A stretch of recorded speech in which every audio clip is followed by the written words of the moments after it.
अ, जैसे आपने web browser खोल रखा है, ब्राउज़र में होता है अपनी एड्रेस बार, जिसको अपन यूआरएल भी बोलते हैं। उस यूआरएल को अगर एक्टिव करना है, एड्रेस बार को एक्टिव करना है, जहाँ पे यूआरएल जो लिखा हुआ है उसको हटाना है, वहाँ से दूसरा नाम लिखना है। कहने का मतलब वहाँ पे एक्टिव करने के लिए यूआर को, एड्रेस बार को, वहाँ पे अपन F6 दबाते हैं तो वो यूआरएल बार जो है वो एक्टिव हो जाती है। कहने का मतलब वहाँ कर्सर वहाँ पे आपका चला जाएगा यूआरएल बार के अंदर। और उसका जो अगला होता है F7, जैसे आप मार्कशीट ऑफिस में काम कर रहे हो और वहाँ पे आपने कोई स्पेलिंग लिखी या कोई सेंटेंस लिखा, वहाँ पे ग्रामेटिकल या स्पेलिंग एरर आ रहा है, उसको करेक्ट करना या चेक करना है ना, तो वहाँ पे अपन F7 दबाते हैं। F7 का काम है ग्रामेटिकल या स्पेलिंग एरर को ठीक करना, जो भी आपका, जो आपने वर्ड लिखा या सेंटेंस लिखा उसके अंदर।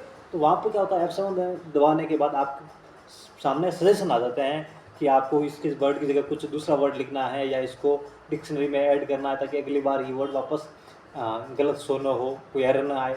तो एक्स्ट्रा जो भी करना है तो वो अपन F7 दबाते हैं। F7 के बाद F8 होता है, जिसका काम होता है कंप्यूटर को बूट करने का।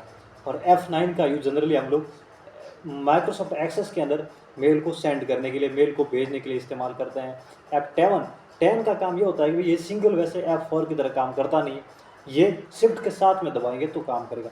और जैसे आपके माउस पे 2 बटन हुआ करते हैं, तो माउस का जो राइट क्लिक का काम करता है, राइट बटन, उसी तरह से ये F10 भी आपका काम करेगा, इनकी ऑप्शन लाने का काम करता है F10।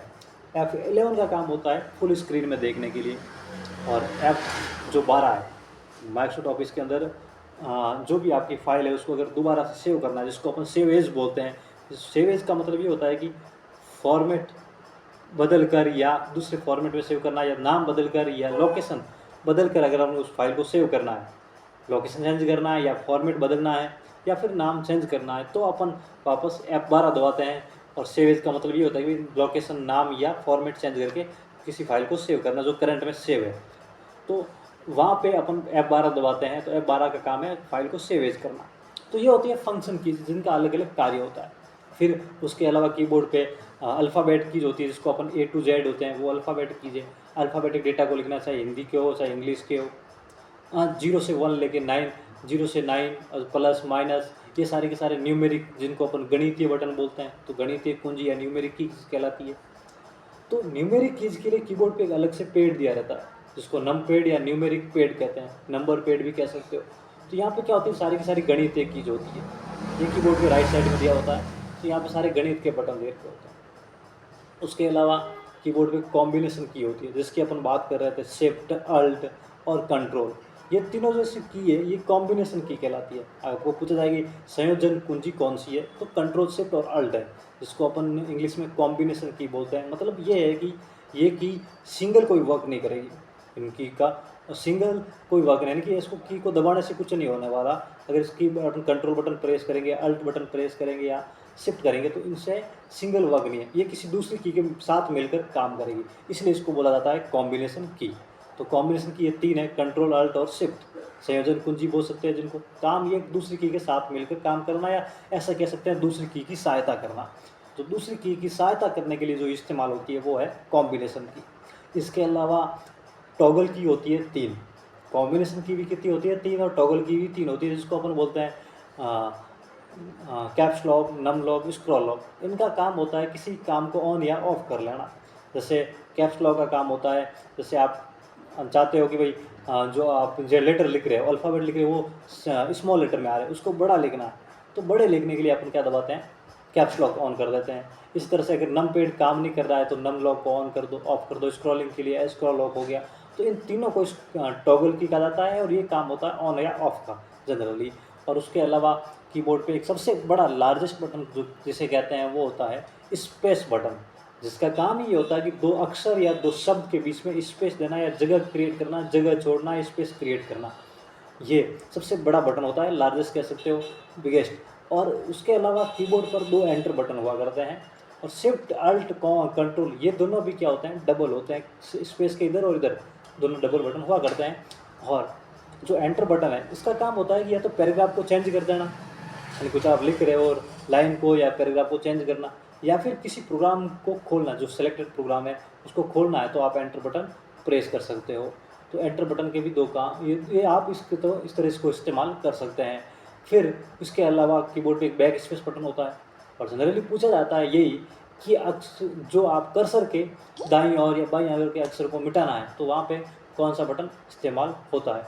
अब कर्सर जो है आपका, ये कर्सर है, इधर से अगर अक्षर को मिटाना है तो अपन बैक स्पेस दबाते हैं, तो ये कर्सर के इधर से हो गए, वो हो गए कर्सर के बाईं ओर के अक्षरों को मिटाने के लिए अपन इस बैक स्पेस बटन दबाया करते हैं। और बैक स्पेस हमेशा एंटर बटन के ऊपर हुआ करता है। और दूसरा, अगर कर्सर के दाईं ओर के अक्षरों को हमें मिटाना है तो अपन डिलीट बटन दबाते हैं। तो अक्षर के दाईं ओर के अक्षरों को मिटाने के लिए डिलीट बटन का इस्तेमाल होता है और कर्सर के बाईं ओर के लिए बैक स्पेस का इस्तेमाल किया जाता है। और डिलीट का वैसे भी डिलीट बटन का इस्तेमाल होता है किसी चीज़ को कंप्यूटर में डिलीट करने के लिए। और एक कंप्यूटर में होम एंड बटन हुआ करते हैं जिनका काम होता है पेज के एंड या आपकी फाइल के एंड में जाना, या होम बटन का इस्तेमाल होता है तो पेज के होम में जाना। और अगर अपन किसी भी उसमें काम कर रहे हैं, पैराग्राफ में या पेज में लिख रहे हैं कुछ, है ना, राइटिंग का, तो वहाँ पे अगर अपन को लाइन के एंड में जाना है तो एंड बटन दबाते हैं, लाइन की शुरुआत में जाना है तो होम बटन दबाते हैं। और इसी तरह से अगर आपको पैराग्राफ या पेज के एंड में जाना है तो आप कंट्रोल के साथ एंड बटन दबाया करते हैं, या फिर पेज के शुरुआत में जाना है तो आप कंट्रोल के साथ में होम बटन दबाया करते हैं। और पेज अप और पेज डाउन को कीबोर्ड पर PD या UD के नाम से भी दर्शाते हैं। और तो ये पेज डाउन का मतलब होता है पेज को नीचे करना, और पेज अप का मतलब पेज को स्क्रॉल ऊपर की तरफ कर लेना, ये बटन करते हैं। और इसके अलावा 4 की होती है जिसको अपन एरो की या नेविगेशन की भी बोल सकते हैं, जो एरो के रूप में दर्शाई होती है कीबोर्ड पर, इन नम पैड और मेन कीबोर्ड के बीच में होती है।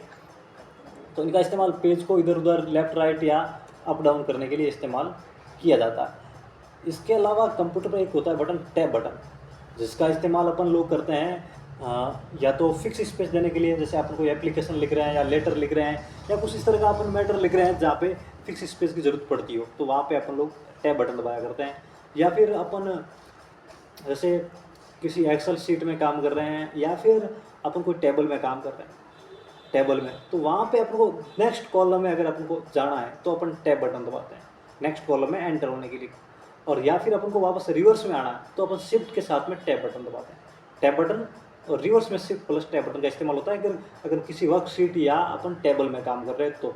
उसके अलावा कीबोर्ड पर विंडो बटन होता है जो अपने स्टार्ट मेन्यू को लॉन्च करने के लिए इस्तेमाल होता है। अगर आपको कंप्यूटर पे काम करना है विंडो बटन, तो वहाँ विंडो बटन दबाते हैं तो स्टार्ट मेन्यू अपने सामने शो हो जाता है। उस प्रकार ये अलग अलग प्रकार की कीबोर्ड पर कीज होती है जिनका अलग अलग इस्तेमाल होता है, और जिनको अलग अलग नाम से होता है।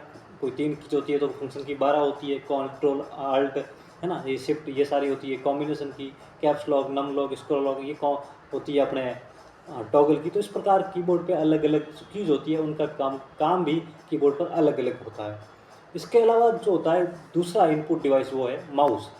माउस का काम ये होता है भाई कंप्यूटर के अंदर कर्सर को कंट्रोल करना। एक कर्सर होता है एरो, उसको कंट्रोल करने के लिए कीबोर्ड का इस्तेमाल होता है, माउस का इस्तेमाल होता है। माउस पर 3 बटन होते हैं और माउस इनपुट डिवाइस है और ये पॉइंटर के द्वारा ये काम करता है, क्योंकि कर्सर को अपन पॉइंटर एरो बोल सकते हैं, पॉइंटर भी बोल सकते हैं, तो पॉइंटर को कंट्रोल करने के काम करता है, इसीलिए इसको पॉइंटिंग डिवाइस भी बोलते हैं। माउस को पॉइंटिंग डिवाइस भी कहा जाता है। और इस पॉइंटिंग डिवाइस पर 2 बटन होते हैं,